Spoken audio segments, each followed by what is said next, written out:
Okay, here we go. Nice and quiet. Sound speeds, camera rolling. Holding for sound. Last looks. Calling for last looks. And set, and action. I need to swap batteries. You know, making movies is hard. Making movies is hard. Welcome to Making Movies is Hard, the podcast about the struggles of being an independent filmmaker. I'm Mark Maisel. I am Liz Minishill. And today we are talking to Patrick James Lynch, the director of Bombardier Blood, also a filmmaker and advocate for people with bleeding disorders, and the CEO of Believe Limited, the overlords of this very podcast. Welcome, Patrick. Thank you very much. It's good to come down to see what all of you are working on over here. Yeah, exactly. We have to impress Coming him. down to the basement, basically. Exactly, yeah. No windows. I'm impressed with what you can accomplish. Well, Patrick, thanks so much for joining us today. We're going to just jump right into it. We start with our 5 questions about your film, Bombardier Blood, so I'll go first. How many days did you shoot, BB? Well, everyone's interested in Everest, so there were 2 months, I think it was 59 nights on Everest, but in total, production days was probably closer to about 100 all in. Ooh, wow. And Yeah. if you could talk about it, what was the rough budget? Or talk about what you could talk about. Sure, I appreciate that. So our budget, our production budget was $200,000, and that needed to do everything. So that was, other than getting Rob so Rob was the one member of our team who's actually with our climber, Chris Bombardier on Mount Everest, for the 2 months it takes to climb. And we knew we could only have that one guy there, but just even having him on Mount Everest for 2 months right off the bat was, I think, 30 grand, like just to have him there and fed and tent. So we had 200 to get from you can make the film to it comes into the world August 18th, 2020. Wow. Oh my God. Amazing. Yeah, it was a wild way to stretch a dollar. And then how long did you spend on working on the film from, like the inception to it being released? Chris and I knew of each other. So I have severe hemophilia, bleeding disorder, as does he. And it's a small world. So he was the mountaineer with hemophilia. I was the filmmaker with hemophilia. So there was a meeting in 2016 in Vegas. He's from Colorado. I'm in Los Angeles. And he said, could we meet there? I want to talk to you about something. And he laid out this idea that was really compelling. I'm sure we'll talk more about it. But that was the moment. He had me at that moment. That lunch, I was like, I'm in. We have no idea how we're going to get this funded. This is crazy, but the concept is brilliant. So let's do it. So that was March of 16. And here we are, August of 18. So 4+ years, a little over 4 years. But still fairly efficient for what you were doing. I mean, like, we talk about it like 4-year long years, but 4 years to do a documentary is nothing to sniff at. So you mentioned crew size a little bit, but can you talk about how many were there in total? Yeah, so we had a production team of 4. We were 4 of us. My goodness. So we had Josh Bragg, who is our cinematographer, and A-Cam, Rob Bradford, our producer, B-Cam, Mountain cinematographer and director, and then Dave Beatty of Iceman Studios was our sound engineer, and me. So we were a real skeleton. Even when we were in the United States, that was about the size of our crew. Fortunately, we had a lot of experience working with each other prior to that, both on scripted films, docu, here in the U.S., globally. So we had the right experience, but we were a skeleton crew. And then compared to all the other projects you've made, how difficult was this one? This was uniquely difficult because of the stakes, I would say. The fact that it was not only a film that had, $200,000 isn't a lot of money, as we know, right? So it certainly was more than I got a poster behind me here of Elsewhere, a shoestring India did for less than $10,000 to start. So by comparison, $200,000 is a luxury. So there were some stakes associated with that. We had a sponsor there were some stakes associated with that. And of course, Chris is attempting to be the first person with this severe bleeding disorder to reach the top of Everest. And here we are filming that as it's taking place. And there's some, questions and feelings about, am I unduly influencing his decision-making and process by agreeing to be a part of this? Are we sending a bad message in any inadvertent way to people about risky behavior when you have a severe chronic condition like Chris does? So I'd say from an emotional standpoint, this was probably the most difficult project. But from a resource standpoint, at least being able to have something to start, it gave us the ability to create a vision that would get us going. And if we had no money to start, it would have been absolutely impossible just because the sheer costs to film on Everest, just to get there alone, it's just so expensive. Some of the questions you brought up are similar to the questions that people have brought up about Free Solo, right? The impact of a documentary crew on whether someone takes risks. Also, there's a massive risk for you, right, Patrick? I mean, if you're putting yourself at risk while you're making this movie, a physical risk. Can you talk a little bit about, I mean, a lot of filmmakers will take risks and like put a lot out there, but what did you have any worries or concerns about your own health? Well, so unfortunately, I wasn't on Everest. I was in Nepal with Chris and hiking with him throughout the US when we had to get B-roll of him doing great hikes. And it's like, oh, we can only get that if we go with him, huh? So I had to push my body and my hemophilia to some physical limits. But not going to Everest, I didn't have to face what would have very clearly been, even just to get to base camp, it's a 10-day trek. It's going almost 20,000 feet up. So it's just getting to base camp is a feat in and of itself. I didn't have to do that. So physically, I did not have those same risks. Again, emotionally, that meant I was going to have to be willing to release a lot of control in ways and put a lot of trust and faith in Rob and Chris and the Sherpa and mountain guide that were going to be doing some of the filming on GoPros and just the universe. And that was tricky. You know, my ego struggled with that in the beginning.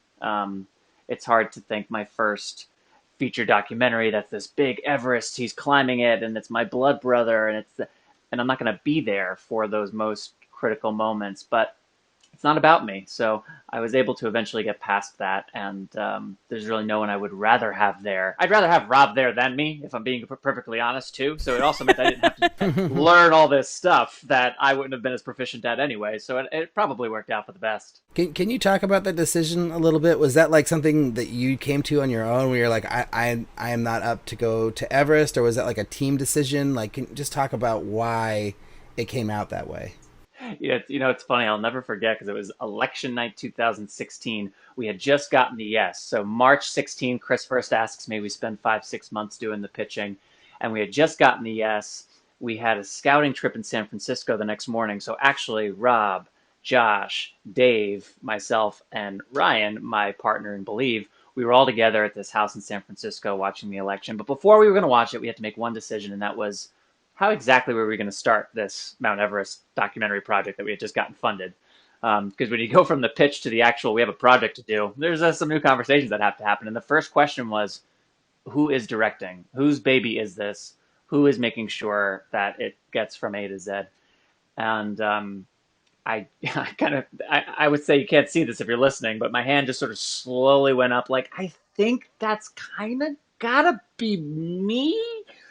And I think in part I knew to make this happen, we were all going to have to like pour ourselves into it. But if there was one person who had to take responsibility for being the director, being the vision keeper, and tracking this thing across time, it was going to be me. So that night we made that decision, and that was important. For me, it was important to ultimately, however slowly, get my hand up there and say, no, I'm mine. I got this. I can do this.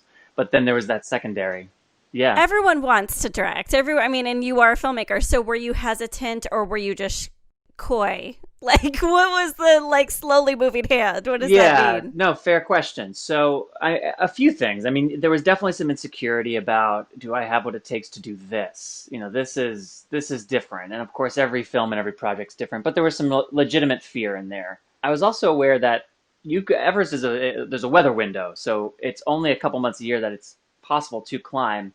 And I was going to be getting married across the time that Chris was going to be on Everest. So I knew right off the bat, like, okay, well, this is impossible. I can't get married in Portugal and be doing a film in Nepal at the same time. I am talented, but not that talented. So I had to figure out a way to make all of that kind of work. And it just felt like the only way this works is if I take charge of it, but then also I'm willing to let go of a lot of the pieces because there's not another way for me to make this film. And at the same time, I don't think there is someone else who should be in charge of the decisions that I'm saying I ought to be making. So I guess it was saying yes to directing something that I had fear about, that I couldn't have control over in the way as a director I would like to, rightly or wrongly. I guess those two things more than anything kind of gave me trepidation to get my hand up there at first. We're really zooming in on this one moment, but were there other hands also going up at the same time, or was yours the only hand that was raising?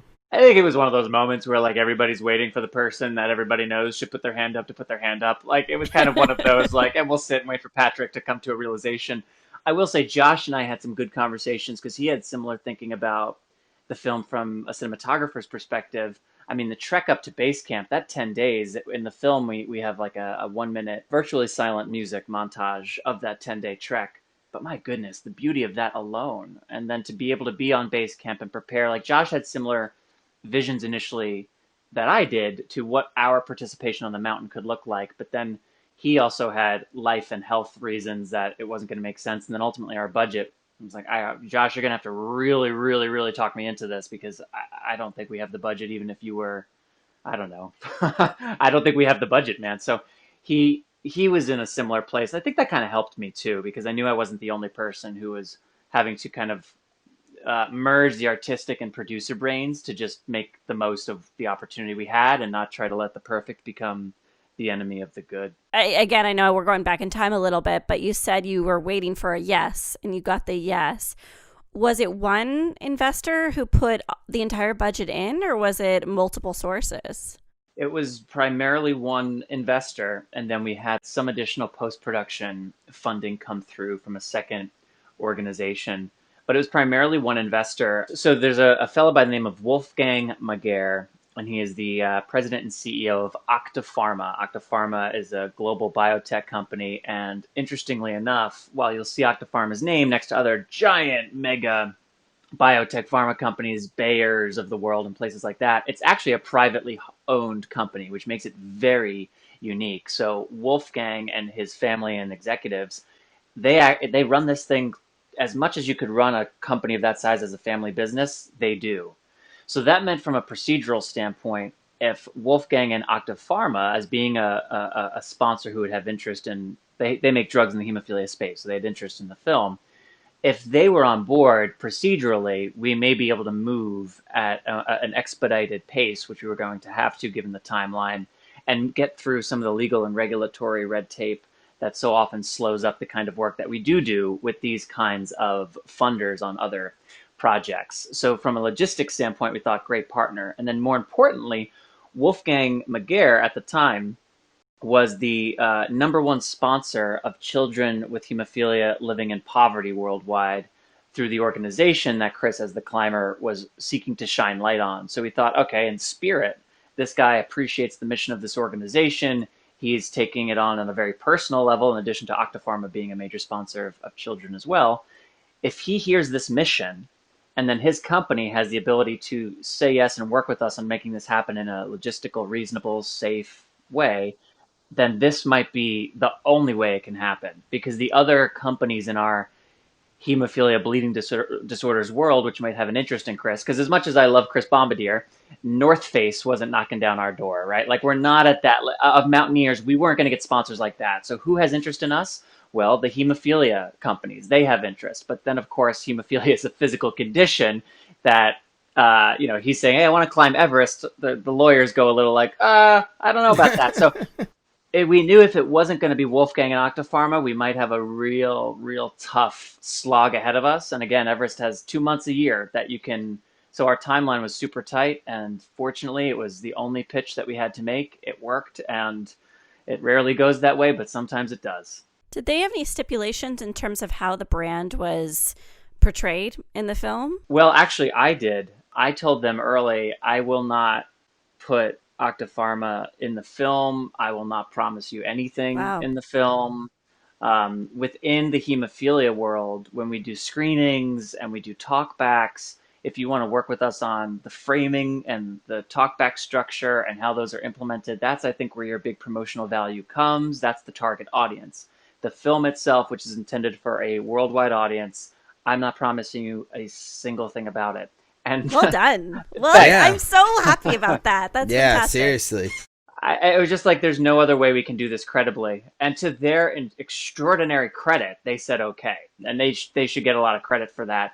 As it turned out, they wound up being in the film because part of answering questions about how did Chris's climbs take place, there's a financial component to that. So before we got to Everest and had to establish, like, how is this guy? We see where he lives. We hear what he's talking about in terms of struggles. How is he getting there? we had to answer a story question by introducing this company and one of their representatives. So there's a 60, 75-second sequence where they are featured, and in a way that I feel totally great about because it answered a story question. But if I had to wedge that in there from Jump Street, I would have been so resentful of it, and it would have been terrible. So to their credit, they said okay, and then hey, they wound up benefiting from that because they wound up in the film anyway. Can you talk about like what's happening while the climb to Everest is happening? Like, are you in contact with them at all? Like, are you getting notes, or not notes, but like updates of like how the trek is going? Because I mean, like, I just want to clarify, people still die on Everest, right? Like that's still a thing that happens every year. So I mean, must be pretty nerve-wracking and scary, and just a tough thing to deal with as a director, right? I will say, so I can say this now. I don't think we should be climbing that mountain anymore. I'm not a mountaineer to begin with, and then in getting ready for this, I was doing my homework responsibly, but the more I was doing my homework, I started getting to a point where I was like, this isn't helping me. I now know what I need to know about mountain climbing. Chris is an expert. Rob knows the outdoors. Our editor, Steven Sander, an amazing Emmy Award-winning 30 for 30 editor. He did the of Miracles in Men, ESPN 30 for 30, about the Russian hockey team's experience of, do you believe in miracles? Yeah.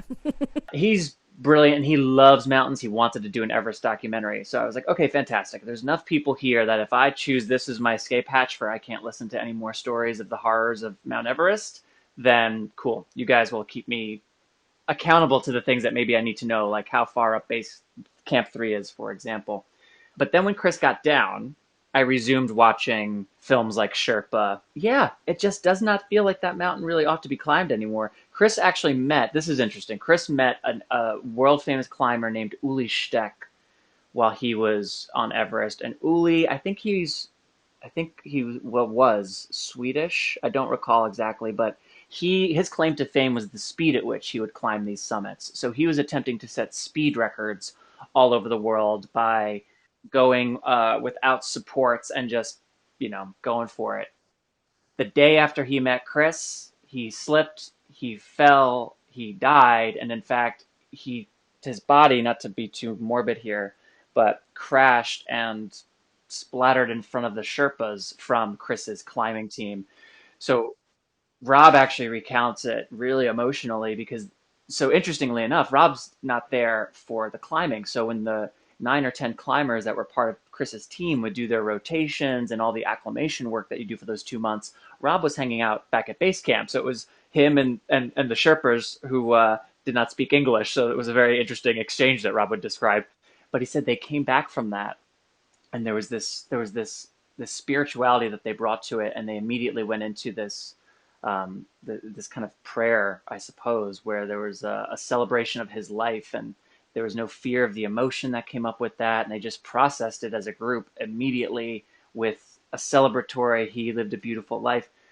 And Rob just talks about witnessing all of that and not have I can only really imagine what that must have been like, but what a profound moment where you see these individuals very privately sort of processing the most harrowing part of what they do. And let's be clear, the people who have the most risk on that mountain are the Sherpas.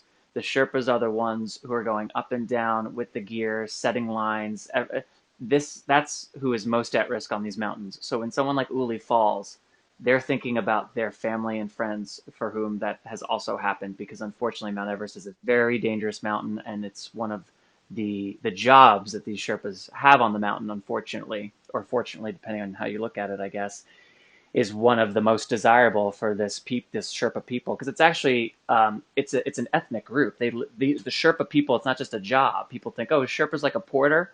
Yes, and it's in the Sherpa's task, but a Sherpa is actually an ethnic group of people that lives over here in the mountains. So there's only so many jobs on Mount Everest, and this happens to be one of the best ones. So yeah, just a totally bizarre experience. 2 days after that, I was filming with Chris's mother and wife in Denver for the only time that I would be filming with them in the period that Jessica, his wife, would be home, because she was with him in Nepal and then traveled back once she reached base camp. The time that she'd be home before Chris got home was like a 30-day window or 40-day window. And we had 2 or 3 days that overlapped, and that was it. It was like, okay, those are the 2 or 3 days. We got to go to Colorado and get all of our catch-up interviews. And it was 2 days after Uli Steck died. So some of the emotion, I see it when I watch it. You wouldn't know it necessarily, but some of the emotion that's coming up as Jess and Chris's mom are speaking at times, I know it's informed by our accepting the stakes are high, and we've known that, and we're not shying away from that, but we're not sitting in that. And at the same time, Uli Steck passed away. So we have to acknowledge that. And it was intense. It was really, really intense for a while. And Chris is still on the mountain at that time, having not reached the summit, right? So it's like, correct. Who knows what's going to happen? Geez, that's crazy. Wow. Yeah, it was still ahead for him. And he had to come, he also kind of like had to come back and receive that. And then they go back out for more rotations. And yeah, it's a very strange place, Everest. And I'd actually, in addition to Bombardier Blood, which I hope everybody watches, the film Sherpa is excellent and was being filmed to capture the life of a Sherpa on Mount Everest and tell the Sherpa's story. And then it happened during a horrific earthquake in Nepal that changed everything. So the film, of course, changed its focus, and it really lets the viewer into the culture, the politics, the disparities, the abuses, the tension between the Sherpas and the local people, and then the foreigners, as they call them, whose coming to Everest is such an economic engine for one of the poorest countries in the world, and yet at the same time leads to so much death and sadness, and ultimately the government gets most of the money, not the Sherpas. So that's a great film if people are really interested in like the nuances of Everest. We don't get into all that because our film isn't about that, but it's the mountain. That's why I say I don't think that mountain. Just leave it alone. Just let that mountain be for a little while. Maybe we can revisit it in 5 years, but let's give it a break. Switching gears slightly, I just wanted to, because I think a lot of people will hear this is your first feature documentary. You nabbed one investor from a major corporation. Yeah. But also you nabbed an amazing executive producer who is pretty influential and has a pretty big name, Alex Borstein. How did that come into being? I guess there's a version of this, but that sounds like a real sweet cakewalk of a project, huh? It's a guy sits down with you, pitches a thing, you tell one person, they invest. Alex says yes. So Alex, her brother has severe hemophilia. She grew up as a carrier of hemophilia and actually has mild hemophilia, as does her daughter. And I think she has said this, if I'm remembering correctly, but it was really her daughter's birth that spurred her to want to do more for the hemophilia, the National Foundation and local advocacy groups. So for the last 7-8 years, I've known her just from hemophilia events. We've just been at different things together as speakers and presenters and both in entertainment, so had something to chat about over cocktails and stuff. And then when this was at a certain place, I just asked her for a 5-minute call to give her the elevator pitch and be very frank that I had something I was super proud of that I thought could be the piece of media that reached more people around the world about hemophilia than anything that's ever been created, and that would do so with a positive and inspiring face, because so often when hemophilia or rare disease of any kind is in media, it's not maybe it's inspiring in sort of a end of the news kind of like, hey, isn't life great sort of way, but so often it's not positive. It's dreary and it's heavy, and this was an opportunity to put positivity and inspiration and hope and empowerment out there through Chris and his journey, and she got that. So I sent her the cut. I was proud of where it was before I asked her. I sent it to her, and she, within 24 hours, yes, and here's the strategy that we're going to move forward with. So, she was, I honestly, if there's a lesson here, it's targeting well, right? Like Wolfgang and Octapharma were excellent targets. Alex was an excellent target, because I've certainly whiffed on plenty of pitches and asking other people to come on board projects as well. But because this was so specific, because I was uniquely well positioned to be in this position I was in, and frankly, because Chris, the climber, is who he is, and that's the bottom line. And to meet him, you get, okay, he's legit. This guy's the real deal. I think that's why I got yeses in what may seem like a pretty smooth fashion. I don't think this is exemplary of how it usually goes. I think this was just something very specific with the right people that was then targeting very specifically too. Then when someone like Alex comes onto a project, what is she bringing? Is it just her like celebrity and her name and her influence and able to get more exposure, or is she actually bringing a dollar amount as well on top of that? Like, can you just speak to that a little bit? Yeah, and I think it's different with every relationship to an executive producer. In the case of Alex, when we went to her, we were specifically asking for her to bring her name, her promotional abilities, and her front-facing sort of values, so to speak, to this. Financially, she was, I mean, I want to be appropriate. She was willing to contribute, but I made clear what we actually need from you most of all is just for you to be in. So we didn't accept any money, though it was proposed. She has made some significant donations to Save One Life, to the organization that the film is ultimately seeking to try to help generate some more attention for. But yeah, so for us, it was about the promotion. It was about getting the cast of Maisel to come out to the New York City screening that we did. It was about doing the interviews that she's doing right now for the release from Barcelona, tweeting about it and Instagramming about it at any key point in time. So yeah, she's been available for all of that. Not on the... Oh, and creatively too, she was a part of the last cut. So that's kind of interesting too. She stayed very much out of it creatively. We had some good conversations, though. This is good to mention. We had some good conversations about ownership. And she said early, I'm going to now, when I refer to this, talk about my movie and say my movie and things like that a lot. And I don't mean that to offend you, but when I'm talking to people who are interested in what I'm doing, or it's about, like, that's how I'm going to get them excited. I was like, you don't have to explain this to me at all, but I appreciate that because that's very thoughtful. And I do think that's an important thing for an executive producer and directors and kind of key creatives to discuss a little bit, is some of that language and to make sure you're not stepping on toes.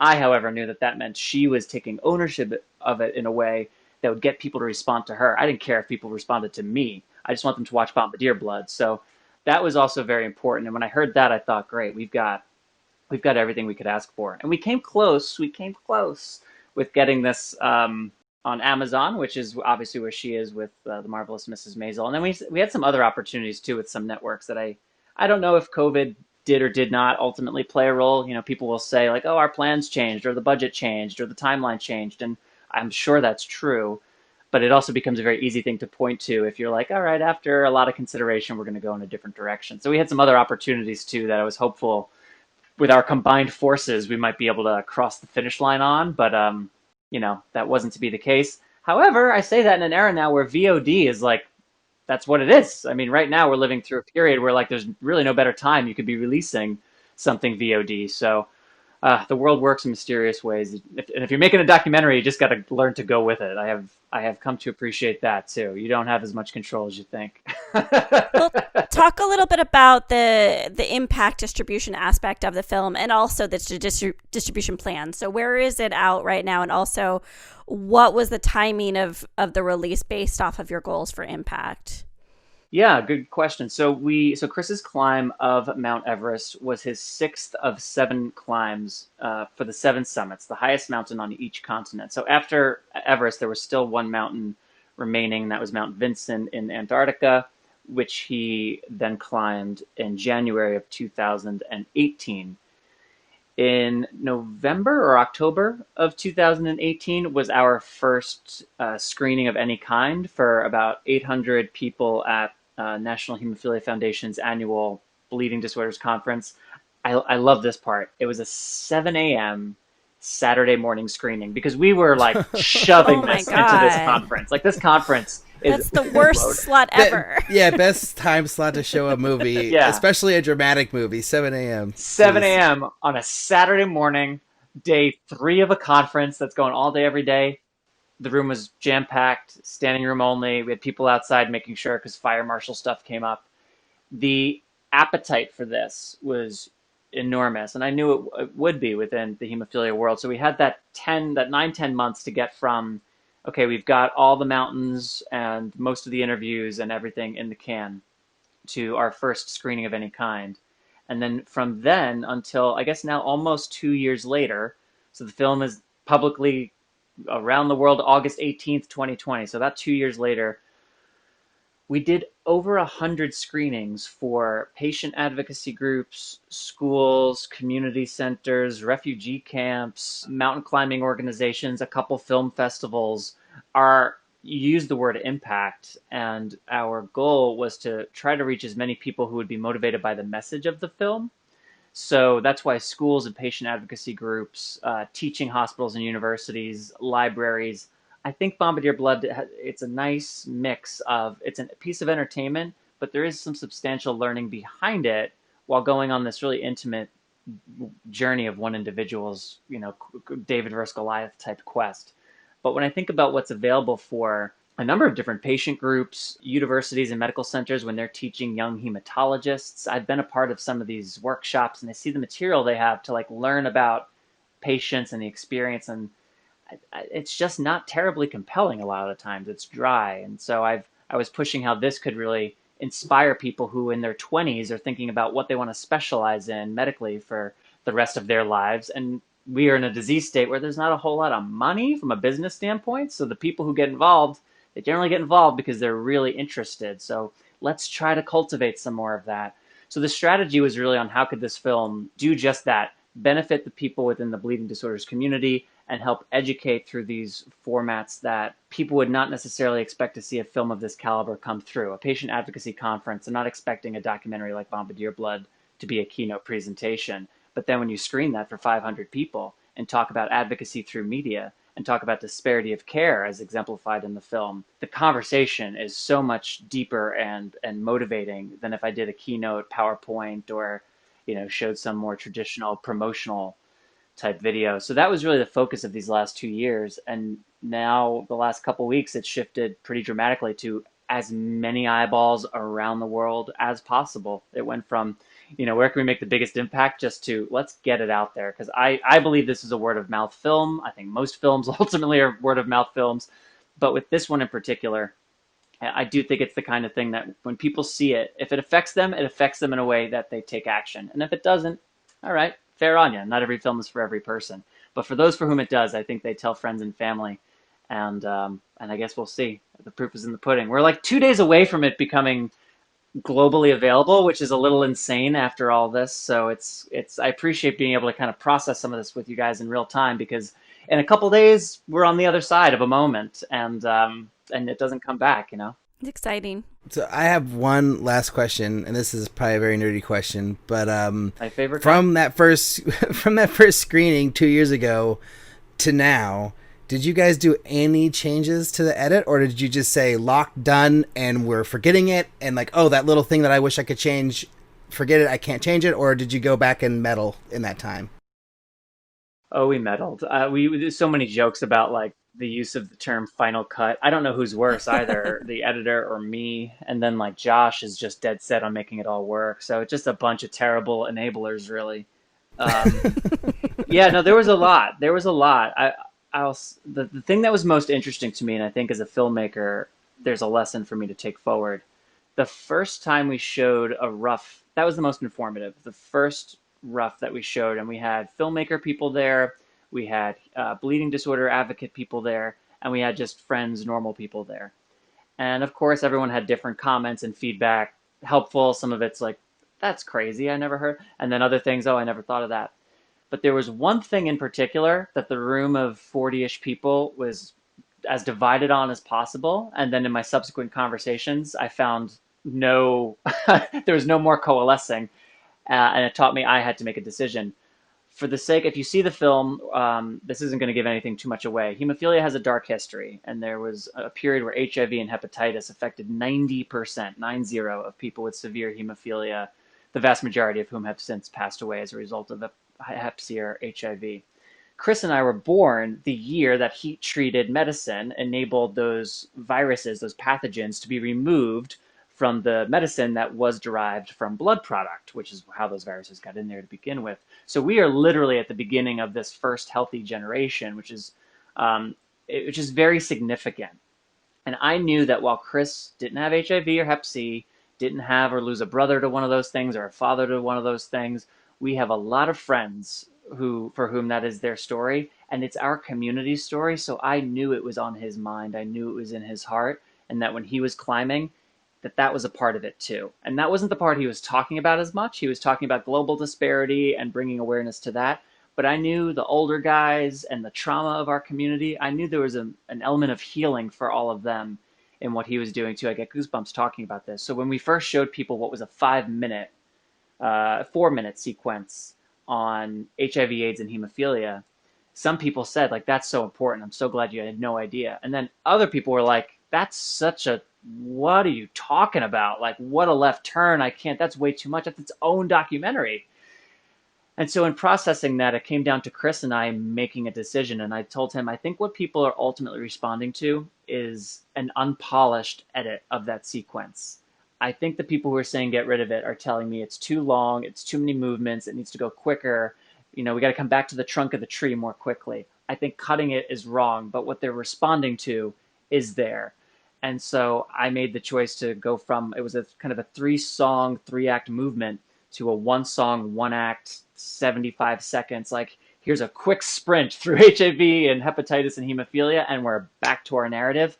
And since I made that change, I've heard not one single negative or constructive criticism comment about that segment. I have, if anything, I hear, thank you for putting that in there. My brother, my father, my whoever, thank you. So that was a moment of having to make a decision. And it kind of goes back to that first conversation with the team in San Francisco, where slowly raising my hand to be the director.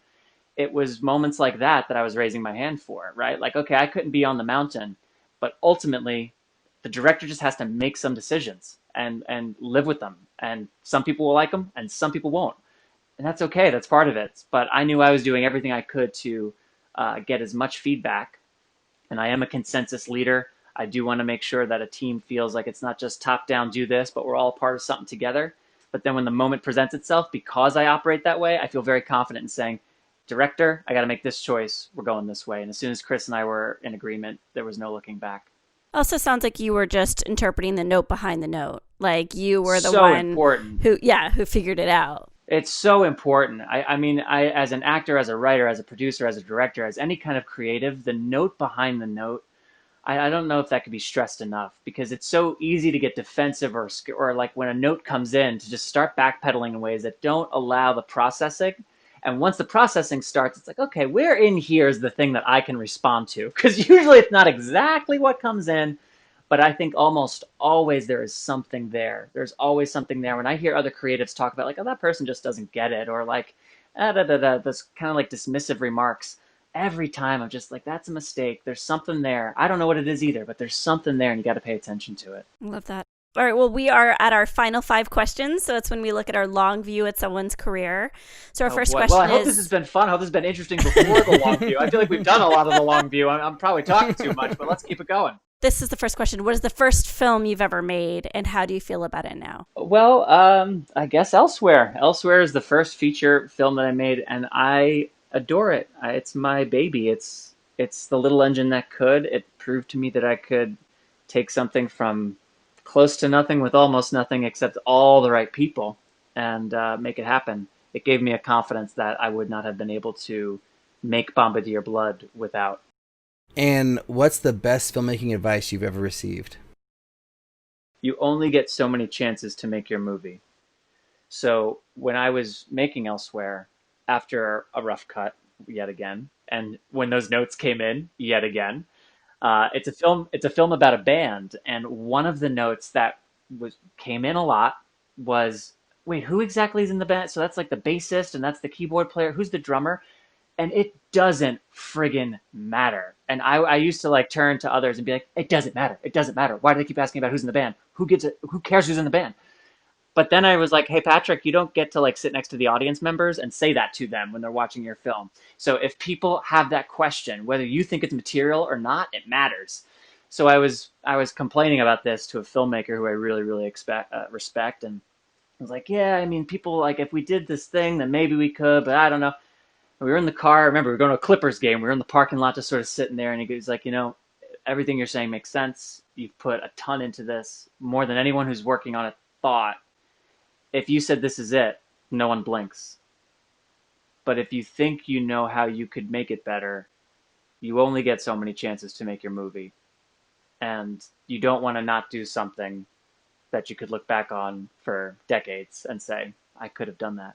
And I was the moment he said that, I was like, damn it. Cause I knew it. I knew in that moment, I was like, I got to start fundraising. I got to call everybody. We got to fly people to LA. We got to rent the Troubadour. Like I knew as soon as he said that, it just was going to mean a bunch of stuff, but he was dead right. And so I'd say the same thing to anybody listening. There are only so many chances. Make the most of every single one. Do you have a goal as a filmmaker, whether it's quantity or quality awards, however you interpret that question? Well, very candidly, one of the next thing I'm working on is a documentary on Ryan White, who became the face of HIV/AIDS when he was diagnosed at 14, wanted to go back to school, was barred from school, fought to go back, and then became Time Magazine. In the first 25 years of their magazine, they published a 25th anniversary piece, 25 most influential people. Number 8 or 9 was Pope John Paul II. Then the person ahead of him was Ryan White, and ahead of him was the guy standing in front of the tank in Tiananmen Square. So it's like, that's where we put this person historically, and there is not a documentary about him. He had Michael Jackson and Elton John calling the house, visiting him. Elton John managed the hospital while he died. Look at those guys' tour schedules from 88 to 90. 2 of the most prolific music artists of all time at the peak of their powers, and they just want to hang out with Ryan White. I've been working with his mother and family on this film for 6 or 7 years. She continues his mother. He died in 1990. 30 years later, she's still telling his story and talking about the importance of choosing love over fear when we face the unknown. And my God, she has said so many things over the last number of years that have exactly called to what we're experiencing now with COVID and the inability for us to like grapple with these problems that are just larger than us. So we have to point fingers and other eyes. Oh, it's their problem. It came from here. And rather than just working together to solve the thing that could ruin us all. So that project, in terms of goals, that one's different. And I feel like I actually said this to Jeannie yesterday, to Ryan's mother. I was on the phone with her and I told her I've seen the first cut of our film, which I watched for a third time 2 days ago. And I was like, Jeannie, it's amazing. We have so much work to do, but it's amazing. And what makes me happiest is I now know that if you and I were in a car that was hit by a bus that went on fire, this exists. This exists. And Ryan's story and your family's story and the importance of it and the voices of people from 30 years ago who will not be here 30 years from now, it exists. And I want to see it through and I want us to be there together for it. But if we get hit by a bus and it goes on fire, we know it exists. And she heard that, and it was a very special moment actually as a filmmaker, because it helped me process a bit of just how much I've carried that in a personal place. And so I think getting that film out in the next 2 years that's my goal. That's my goal. And there's a lot more work to do, but that's the thing I've taken on. That's a responsibility. That's about so many people beyond just me. And I believe artists have a responsibility, and this I've taken on as a responsibility. So it's the one I have to focus on. And until it's done, nothing else is more important. Amazing. I love that answer, by the way. That is like what all filmmakers search for, is that thing that is so important to them, that film that they can't stop working on until it's done. It's a special thing to have. So, it is. Awesome. And to work towards. Yeah. If you could go back in time, what's one piece of advice you would give yourself? If I could go back in time, one piece of advice would be to say the scary stuff sooner. And I mean that more personally than professionally, but really both are true. I, like a lot of artists, I have a very active mind. I get anxious, I get depressive, I get worried, my brain is very active. And I work with such great people who are also external processors, many of them. And what I've come to realize over the last number of years with them socially, with my wife, with my therapist, is just the sooner I say the thing that scares me most or bothers me most, the sooner we move past it. Or the sooner I find a teammate who's like, yeah, me too, and here's what I've been working on, and now we're making progress. But when I don't, those things just sit and swirl. My work is worse. My overall quality of life is worse. My sense of direction and purpose is worse. And it's also something I found myself saying as a director to the actors and elsewhere all the time, because we had so little time and there was trepidation in moment. And my background is first as an actor. So I think that's where I have, as a director, that's one of, I believe, my strengths, is speaking with actors and just asking them, like, just please look at other people and say the scary things. Like, that's that's what we're watching. A film is not about a normal day where everything is fine. So when in doubt, feel the fear and do it anyway. And I think that's just a good life lesson, but especially for artists, because I think for artists, the fear can be so overwhelming because of how, I don't know, fragile our place in society is. That sounds so like trite in some ways, but I just think it's, if you're like a banker who's feeling insecure, I mean, not to, hey, bankers out there, no, I don't mean anything by this, but I just feel like there's something to support you. There's precedent. There's X's and O's that can give you a soft place to land in a way that if like you're an artist just struggling to make it, who's not overly concerned about, it just feels like it's a much more fragile way to exist. Well, we're not being valued, I think, is also what you're not saying. Artists aren't valued properly. And so you have to fight for your place, and you have to create it, because yes, you're not going to necessarily find the value is coming towards us. You have to demand the right to be there, to speak your truth, and to show people that when you do, and this is what I love about being at the point of my career that I'm at, I have enough stuff in my portfolio that I can point to, look, here's what we did, here's the impact it had, that's why we do it. Here's what we want to do next. Here's our plan for how it's going to happen. Do you really doubt that we're going to do it? And you get to a point, and if you've done it enough, you get to say, look, I know I can do this. It doesn't make it easier, because there is not the value for the arts that there should be. But I guess too, Liz, that goes back to what we talked about with funders and targets. It's like selling or buying a house, right? You don't need everybody. You just need one. You need one person who's going into an open house to say, this is my dream house, I want to buy this house. You only sell it to one person. No film, no piece of art is for everyone. No perspective or worldview is for everyone.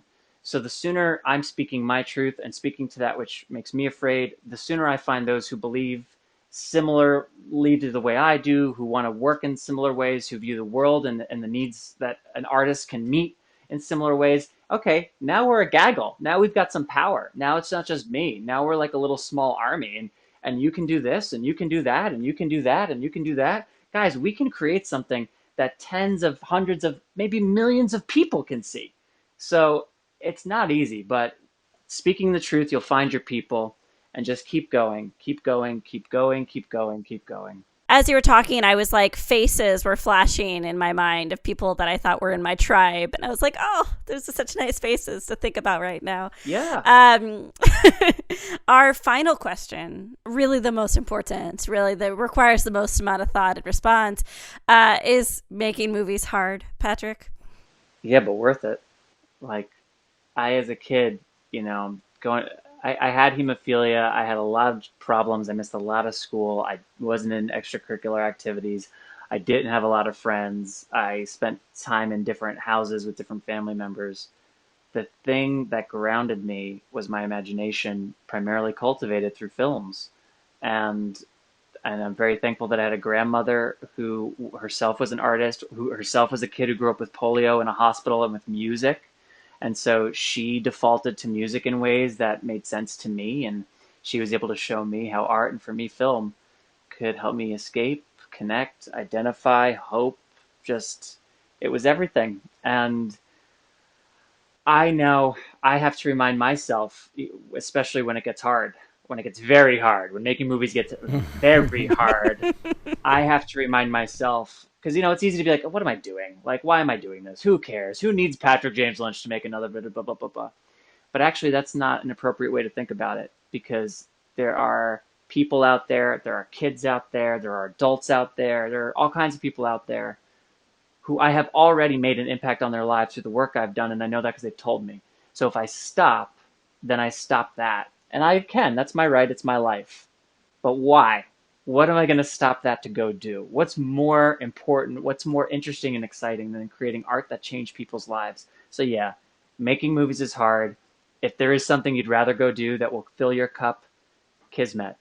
But if this is for you, don't give up. Keep listening to people like Alrik and Liz. Keep listening to people who you find are exciting your passions for making films. Keep seeking information, and you just never know when the right partner, the right project, the right conversation. You really don't. You really don't. So you just have to stay in the race and take care of yourself and other people as you do. Thank you.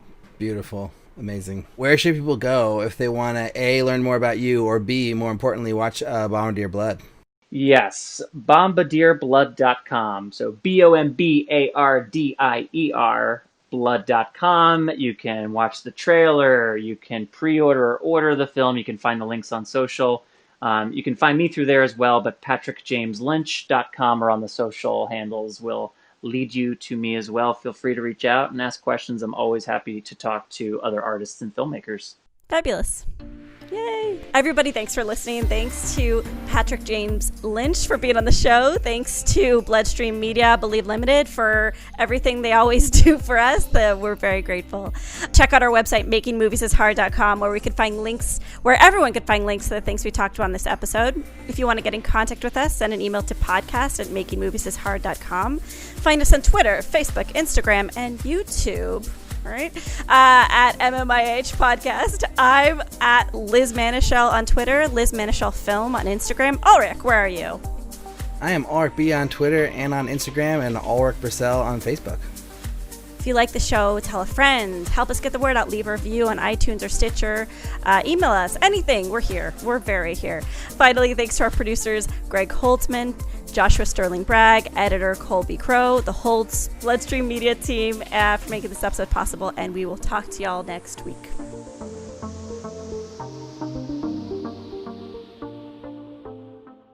Liz, will you do the honors? Will you take us out of this episode? Oh, God. Okay. I have to remember what I'm supposed to say. Okay. Crap, I still don't know. Okay.